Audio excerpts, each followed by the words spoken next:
राधे राधे देवी और सजनों, तो हम जा रहे हैं दीदी के ससुराल। अभी सावन का महीना चल रहा है तो उससे रिलेटेड लहरिया वगैरह कुछ ऐसे लेके गिफ्ट वगैरह देते हैं। मुझे नहीं पता, जैसे सिंजारा वगैरह कुछ होता है वैसा कुछ होता होगा।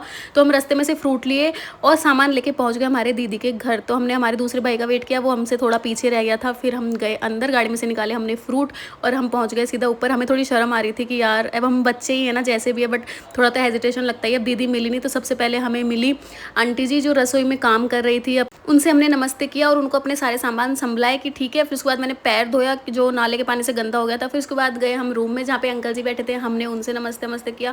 फिर उसके बाद आई हमारी दीदी। इस लुक में इसको देख के मुझे थोड़ा ऐसा लगता है कि यार ये कौन सा लुक है इसका। फिर उसके बाद आंटी जी ने मुझे दिया लौकी का हलवा जो काफ़ी टेस्टी था। और ये जो मेरा भाई है ना बीच में टांग अड़ा रहा है, इसकी बहुत गंदी आदत है बीच में टांग अड़ाने की, मुझे बिल्कुल पसंद नहीं है।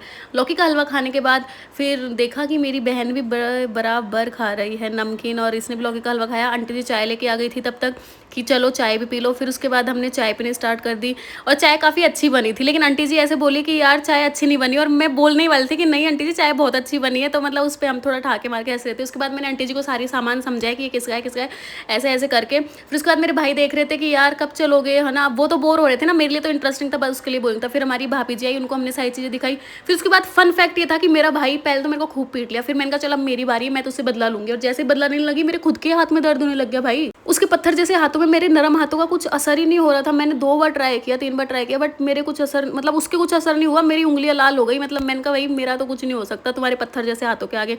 फिर उसके बाद मेरी दीदी की मैंने थोड़ी रिकॉर्डिंग करी, वो शर्माने लग गई। मेरा भाई बोला बहुत गंदी लग रही है, उसके एक्सप्रेशन तुरंत चेंज हो गए कि ये क्या था। फिर उसके बाद उसने अपना मुंह छुपा लिया।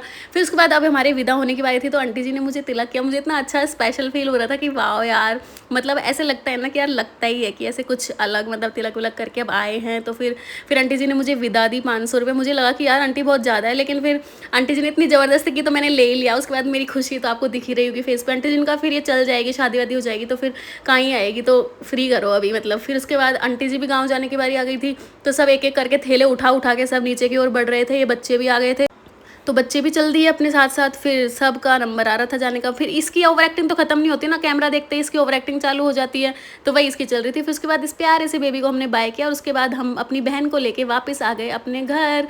तो या गाइस दैट्स इट, हरी बोल।